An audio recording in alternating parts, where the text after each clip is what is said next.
Excellence, chers délégués, Mesdames et Messieurs, famille d'Alif, vous êtes les bienvenus au Forum d'Alif 2023.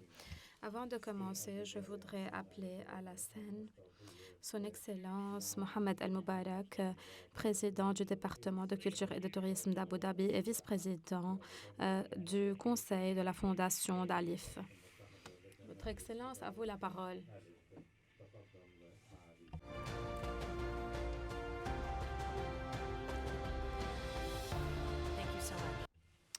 Merci.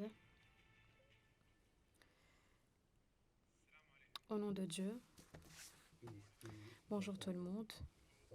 J'espère que vous êtes contents avec la température là à Abu Dhabi et le soleil. Vous êtes les bienvenus. En 2016, il y avait une vision très claire, une vision de protéger l'histoire du monde et en se rassemblant ensemble, main dans la main, pour garantir que le patrimoine est sauvegardé. Sauvegardé des barbares, des guerres, du terrorisme et de tout ce qui nuit et tout ce qui porte des messages haineux et destructifs. En 2016, on s'est réunis ensemble et on a promis de vraiment être ensemble, répondre le plus vite possible et d'une façon intelligente pour garder une impression durable. Cette impression et le transfert de connaissances et d'expériences pour garantir que ces endroits de patrimoine sont protégés pour le futur, pour que les futures générations profitent. Ici, à l'UAE, nous comprenons la force du passé. Cheikh Zayed bin Sultan, le fondateur, nous a appris de comprendre et d'apprendre de notre passé parce qu'il établit les bases de notre futur et de notre présent.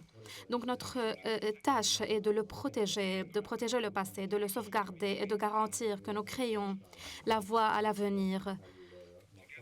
Ensemble, dans une très courte durée, on a créé ceci et on l'a fait. Quelle est la différence? Nous ne sommes pas bureaucratiques.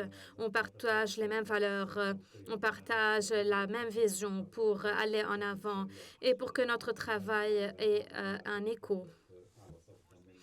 Avant de vous parler aujourd'hui, j'étais en train de dire mon discours doit être court parce que c'est le travail d'Alif. Ce ne sont pas les mots qui comptent, mais ce sont nos actions à Alif. On a un comité de scientifiques experts et fantastiques qui travaillent jour après jour pour faire une différence. Notre conseil travaille d'une façon progressive et d'une façon très rapide afin de mettre les bonnes stratégies et le bon ton pour faire un bilan de toute question qui émergera. Et donc, on a fait ça, mais dans une très courte durée. On a été dans 30 pays et plus de 180 projets mis en œuvre de par le monde.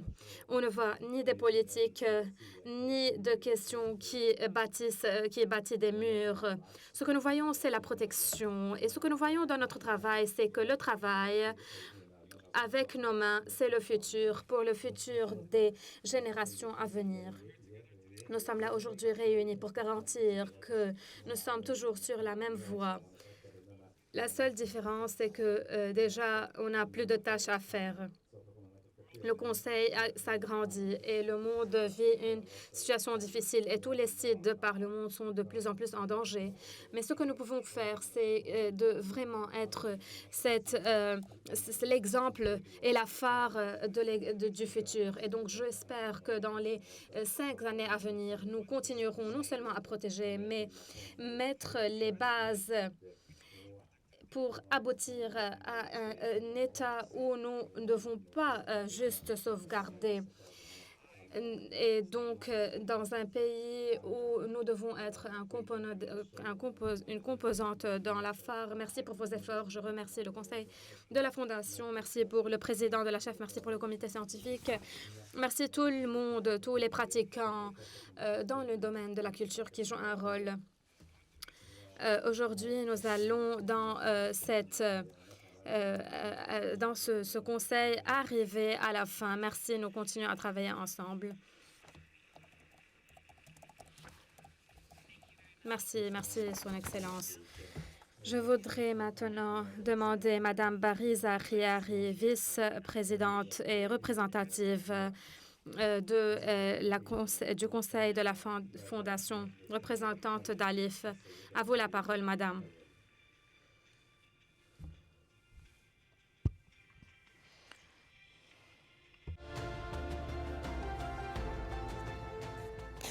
D'abord, dire merci à Mohamed pour ses mots, pour ce rappel des valeurs communes. C'était important qu'il le dise et nous sommes très heureux d'être là aujourd'hui.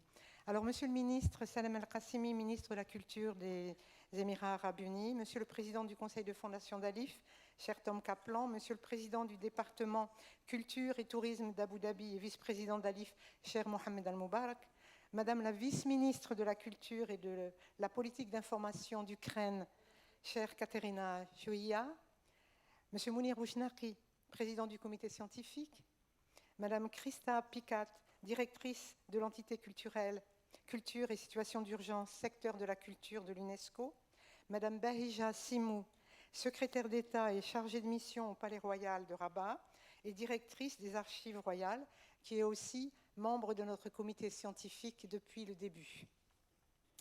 Mesdames et messieurs les membres du conseil de fondation d'Alif, chers collègues, mesdames et messieurs les ambassadeurs, mesdames et messieurs, chers amis. C'est pour moi vraiment un immense plaisir d'être ici aujourd'hui avec vous pour l'ouverture du tout premier forum d'Alif. Permettez-moi tout d'abord de remercier nos hôtes émiriens, le département de la culture et du tourisme d'Abu Dhabi, et tout particulièrement son président, son Excellence Mohamed Al-Moubarak, et son équipe, et plus particulièrement Rita Aoun et Amel Chabi, pour leur soutien sans faille à l'organisation de cette rencontre et pour leur merveilleux accueil, comme toujours. Je veux aussi remercier tous les organisateurs de cet événement, et naturellement le secrétariat d'Alif et notre partenaire EGG.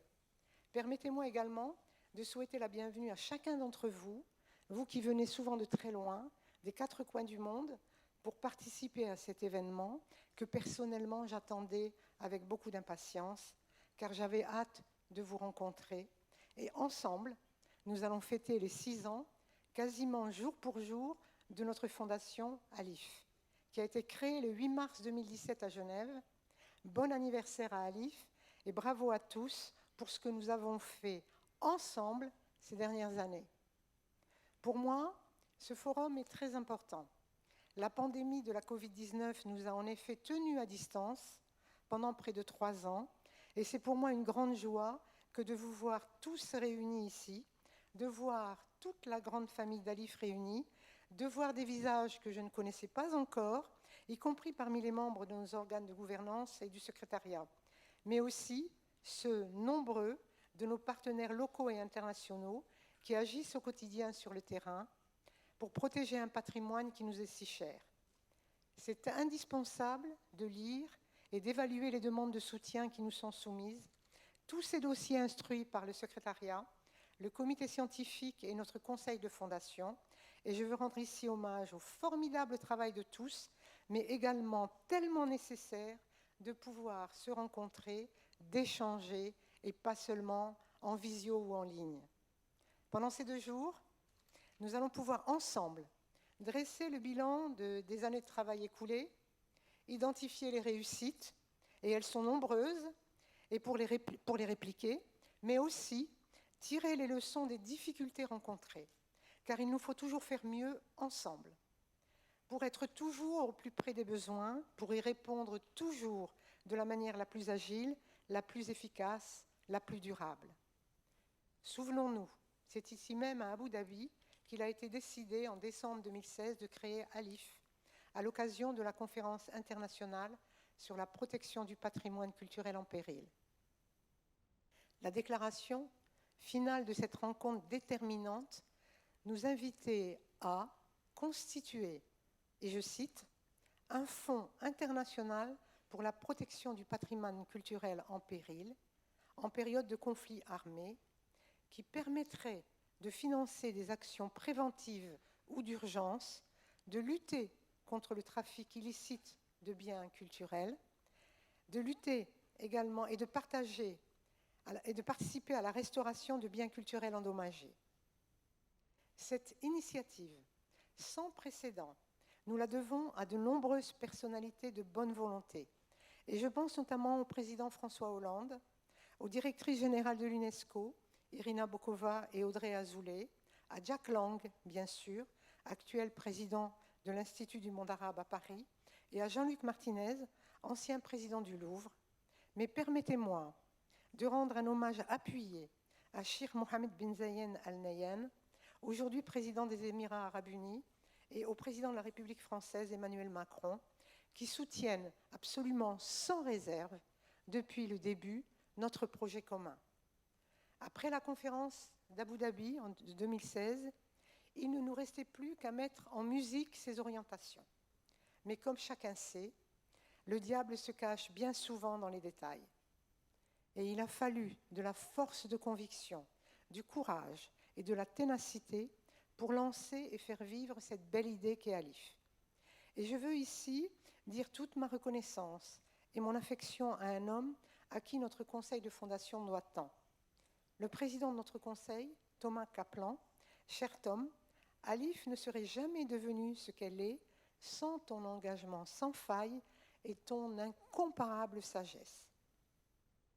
J'ai eu aussi l'honneur de participer à la genèse d'Alif avec mon collègue et ami, son Excellence Mohamed Al-Moubarak, président du département de la culture et du tourisme d'Abu Dhabi, et je tiens à le remercier sincèrement pour la confiance et son soutien à toutes les étapes de la vie de notre fondation.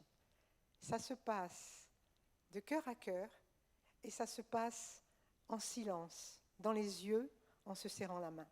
C'est comme ça que nous avons construit Alif.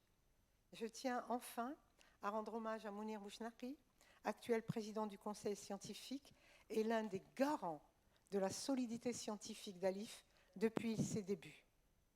Dès le lancement de cette audacieuse initiative, car lorsque l'on y songe, ce n'est pas rien de créer une nouvelle organisation internationale.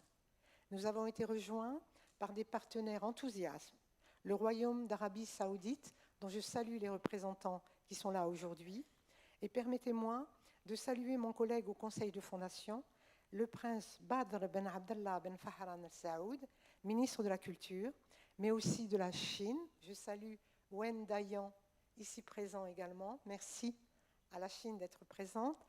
Le Koweït, le Luxembourg, qui est représenté par son ambassadrice à l'OCDE et à l'UNESCO, et le Maroc, qui est représenté bien évidemment par Madame Sidou, que j'ai saluée tout à l'heure. Donc je salue amicalement leurs représentants, ainsi que les donateurs privés, notamment Thomas Kaplan et Jean-Claude Gandur, de la Fondation Gandur pour l'art.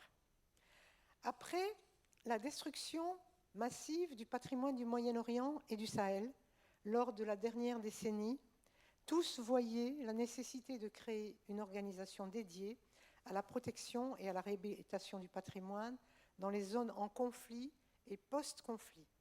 Et tous ont cru en la méthode proposée, guidée avant tout par l'action de terrain et la recherche de résultats concrets.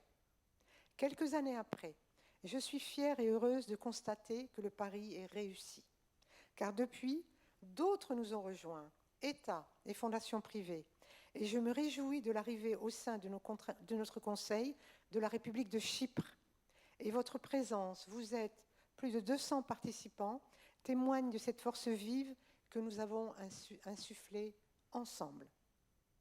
Car c'est ensemble que nous avons réussi à faire de notre organisation une référence en matière de multilatéralisme de projet, un multilatéralisme basé sur une vision engagée et l'obsession de l'action concrète et des résultats, au-delà des sensibilités culturelles et politiques. Alif est ainsi capable d'intervenir en quelques jours pour répondre aux demandes du terrain, et cette réactivité est un atout essentiel pour Alif, mais aussi pour le secteur du patrimoine.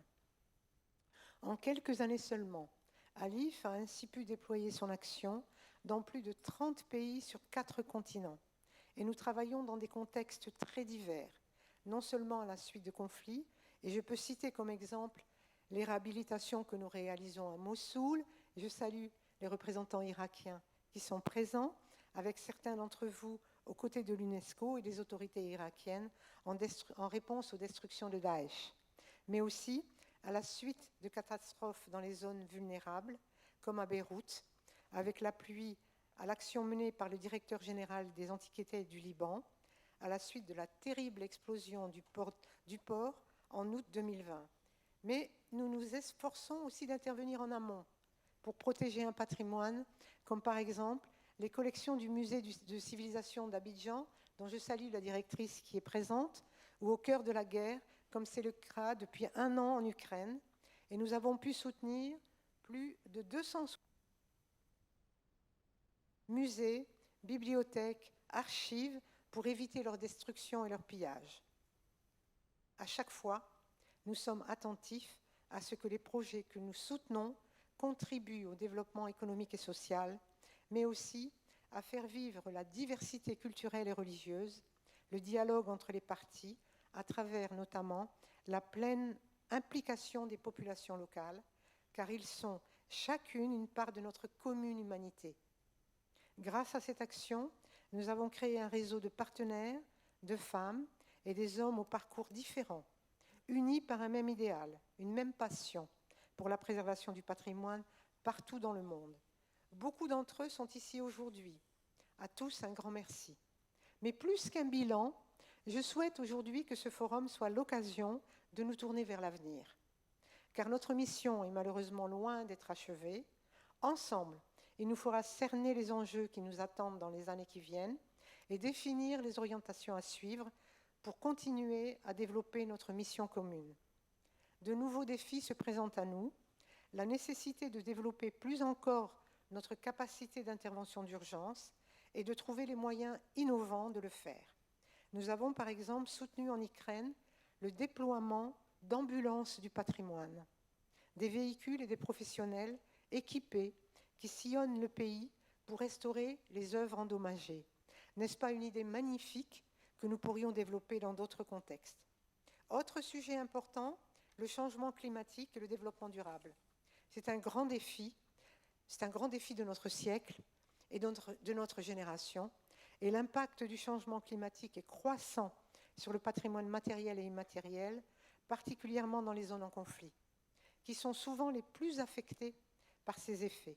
Il nous faut anticiper les conséquences du changement climatique là où nous intervenons et adapter notre action aux exigences de la lutte contre celui-ci. Avec votre expertise, votre connaissance du terrain, nous allons pouvoir avancer ensemble. Je vous souhaite bonne chance pour les travaux de ce forum et je vais suivre avec la passion qui m'anime. Vous pouvez également compter sur mon indéfectible soutien. Je vous remercie.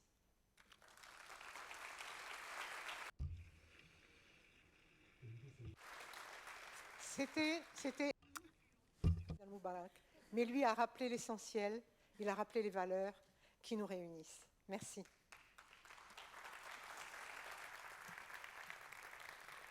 Merci beaucoup, Bariza.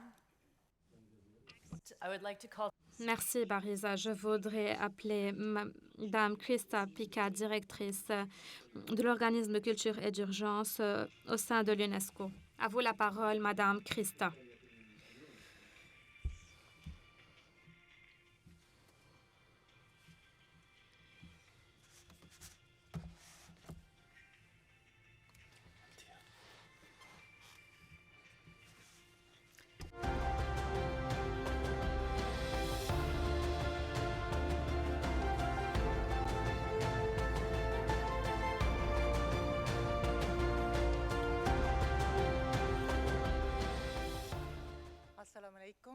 Au nom de Dieu, le miséricordieux, salut, bonjour.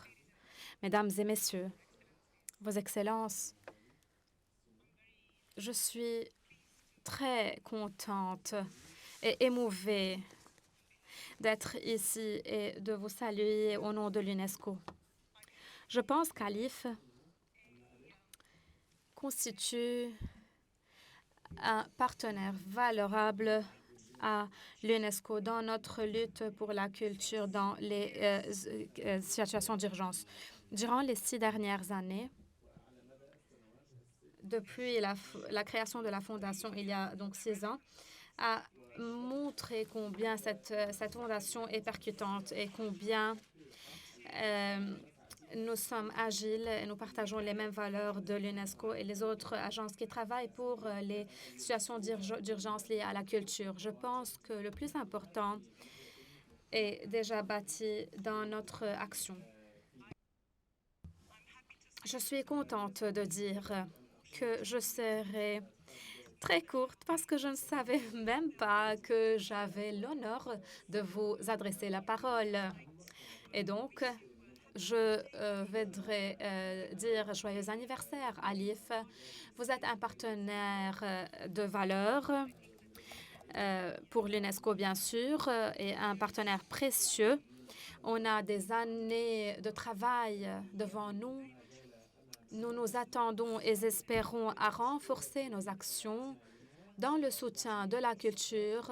Malheureusement, nous voyons que la culture est devenue de plus en plus en attaque dans des situations en conflit.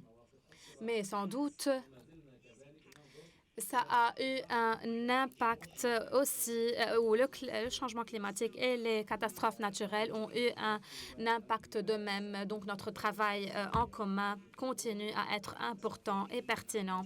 Nous devons vraiment se mettre avec les autres partenaires gouvernementaux et non gouvernementaux, les fondations et le secteur privé. Nous devons donc s'associer et unir les forces quand nous collaborons, comme en Ukraine, par exemple, maintenant, ou après, par exemple, la situation en Syrie et le séisme en Turquie et en Syrie. Nous avons besoin de la diversité de partenaires, mais ce qui est déjà important, c'est de partager les mêmes valeurs. Encore une fois, je vous remercie, chers partenaires. Joyeux anniversaire, Alif. Et je m'attends vraiment à ces 2 jours de discussion et d'engagement entre nous. J'espère et j'ai hâte d'y participer. Merci beaucoup. Merci beaucoup. Avant de continuer à la session suivante, nous voudrons donc mettre une petite vidéo des projets d'Alif soutenus au long des 6 dernières années avec quelques partenaires qui peut-être vont se voir dans cette vidéo. Merci beaucoup. Donc, amusez-vous à voir cette vidéo. Merci.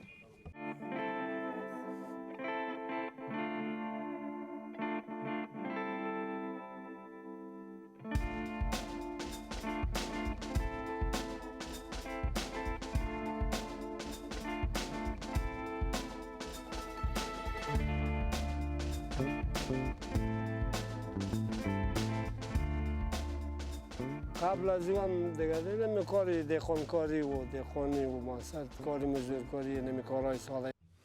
Donc, avant de travailler ici, je travaillais dans la région Bagram. J'avais une famille de 10 enfants et j'étais la seule personne qui travaillait dans cette famille.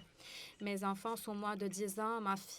Mes filles vont à l'école et je suis contente d'avoir ce travail.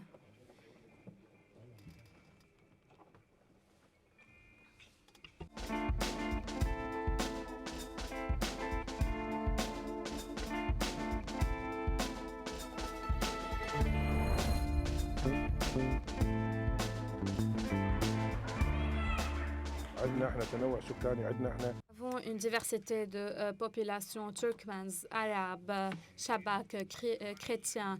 Nous vivons en paix ensemble. Ce monastère a un endroit dans mon cœur et dans les cœurs des autres. Il constitue une partie intégrale de cette région. Et il a une histoire commune avec la région que nous pouvons ni oublier ni ignorer.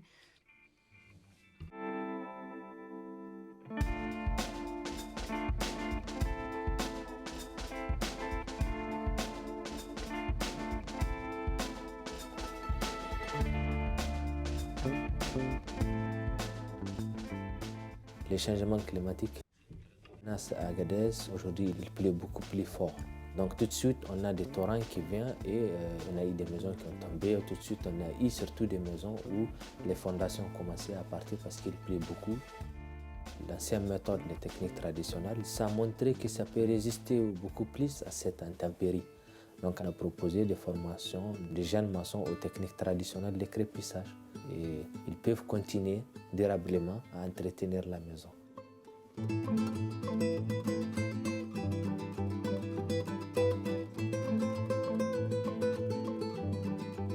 C'est une organisation dont l'Afrique a besoin, dont les musées africains ont besoin. Si demain nos enfants et les enfants de nos enfants arrivent à voir les objets, ce sera en partie grâce à Alif. Alif nous a aidés de façon cruciale, non seulement pour le soutien financier qu'on a reçu pour le projet, mais aussi un support humain, d'autant plus dans une période si difficile comme en 2020. وهم سباقين بالخير والعمل لخدمة هذا البلد. Travaillons pour servir ce pays avec toute l'appréciation.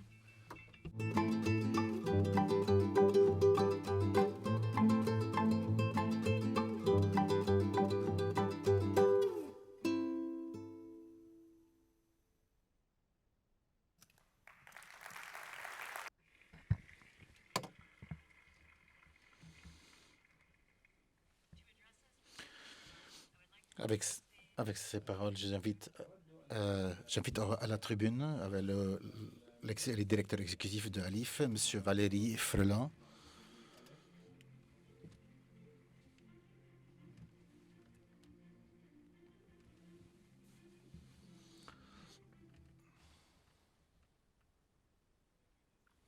Merci Sandra.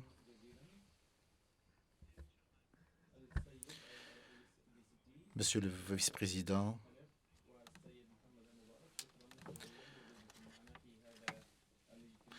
Monsieur le vice-président du conseil de fondation d'Alif, cher Mohamed Al-Moubarak, Madame la vice-présidente du conseil de fondation d'Alif, cher Bariza Kiari, Mesdames et Messieurs,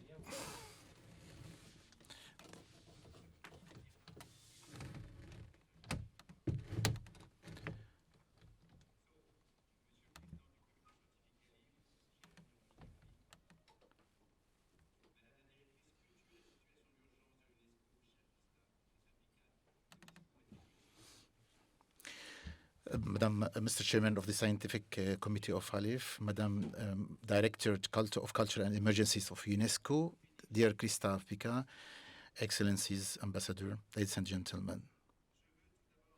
First of all, I would like to thank His Excellency Mohamed Al-Mubarak for his welcome and the unfailing support he has given Alif since its inception, as well as for his formidable team, and more particularly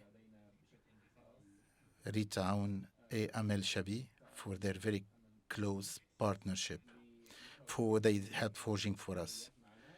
Thank you also for our president, Tom Kaplan, who will be...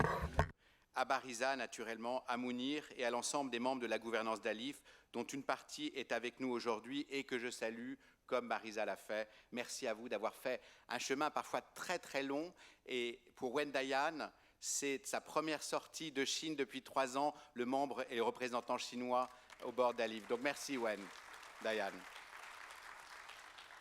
Merci aussi à mon camarade Antoine Artiganave qui travaille avec le président d'Alif pour son amical soutien permanent, à notre prestataire EGG pour la préparation de cette rencontre et naturellement à toute mon équipe et plus particulièrement à Sandra qui a fait un travail extraordinaire comme elle l'avait déjà fait d'ailleurs pour la conférence des donateurs il y a 6 mois et à son équipe Maria, Agathe et Bastien.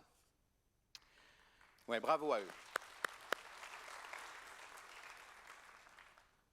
Je vais vous avouer une chose, mon équipe, que beaucoup d'entre vous connaissent bien désormais, tant nous avons tissé ensemble en quelques années des liens d'amitié, voire des liens familiaux, comme nous avons pu le remarquer hier soir à ce premier dîner. Mon équipe et moi-même sommes vraiment très très heureux de vous accueillir si nombreux aujourd'hui. Cette rencontre en présentiel, plusieurs fois reportée par la pandémie de la Covid-19, nous l'attendions en effet depuis plusieurs mois.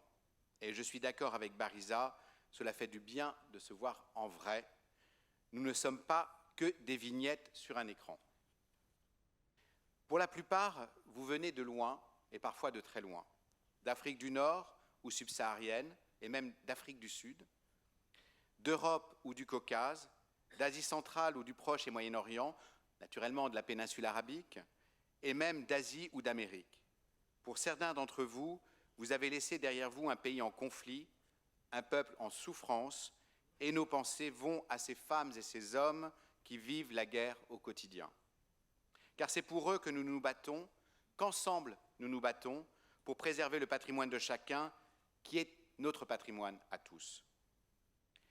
Et je veux le dire ici avec force, protéger le patrimoine, le réhabiliter, ce n'est pas conserver des pierres et élever des décors au milieu de champs de ruines. C'est transmettre l'histoire de femmes et d'hommes, la mémoire de l'humanité, notre part d'humanité, l'âme du monde. À ceux qui parfois mettent en doute la nécessité de soutenir le patrimoine, mais je sais qu'ils ne sont pas très nombreux aujourd'hui, en tout cas ils se cachent, je pose la question suivante. Pourriez-vous vivre sans mémoire? Pourriez-vous vivre sans beauté? Pourriez-vous vivre sans rêve? Et j'ai en tête cette séquence du documentaire Au nom du patrimoine du journaliste et réalisateur Thomas Raguet à propos de la vieille ville de Mossoul en cours de réhabilitation, détruite par Daesh et en cours de réhabilitation par l'UNESCO, l'Irak, avec le soutien des Émirats arabes unis, mais aussi d'Alif. Et je vais vous montrer cette séquence, si elle arrive.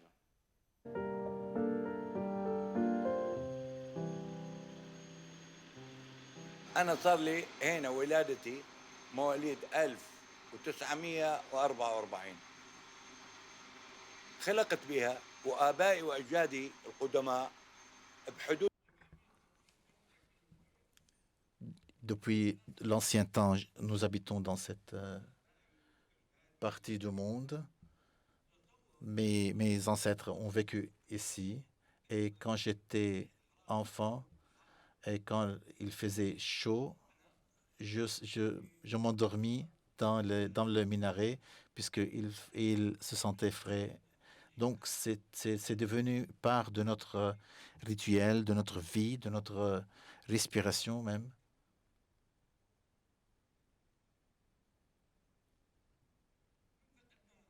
Quand on l'a perdu, on a perdu quelque chose de l'intérieur.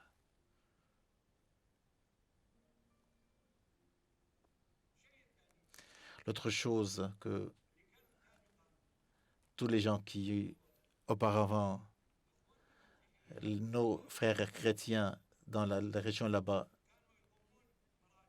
ils célébraient les fêtes de la croix et nous participons avec eux, nous partageons avec eux dans ces cérémonies. Nous voulons retourner à cette époque, à cette ère où les Arabes, les Kurdes, les chrétiens ont vécu ensemble. La patrie est pour tous.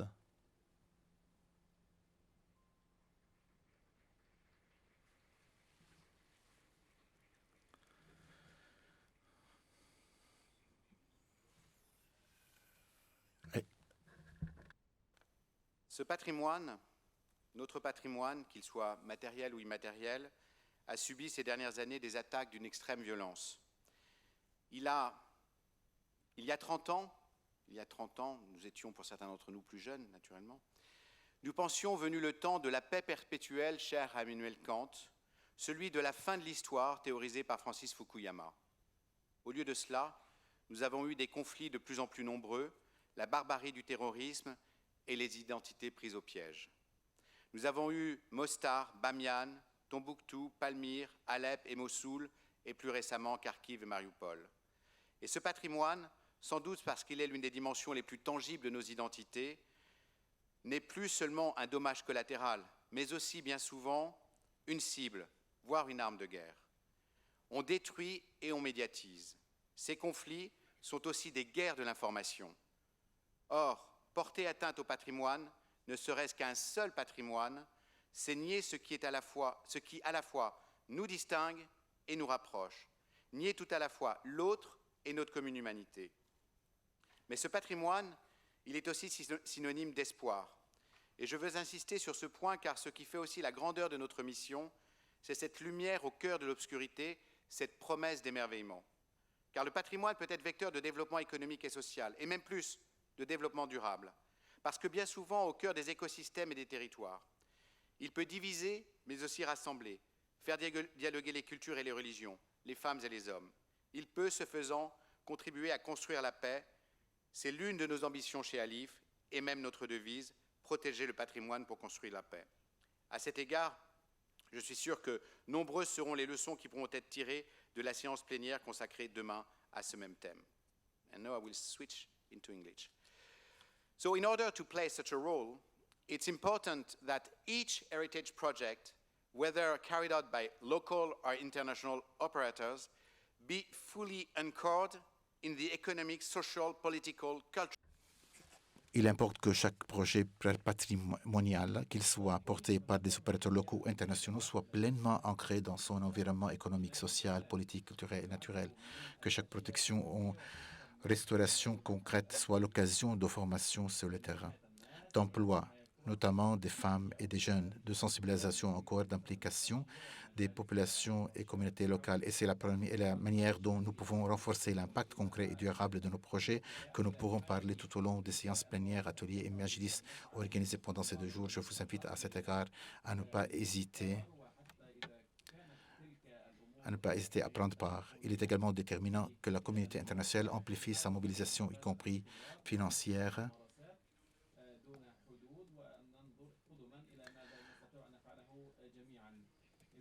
pour rendre plus efficace notre support, notre soutien pour il faut donc se concentrer sur des objectifs communs. Et c'est voilà l'objectif de ce forum est de rassembler le plus grand nombre de partenaires dans ce domaine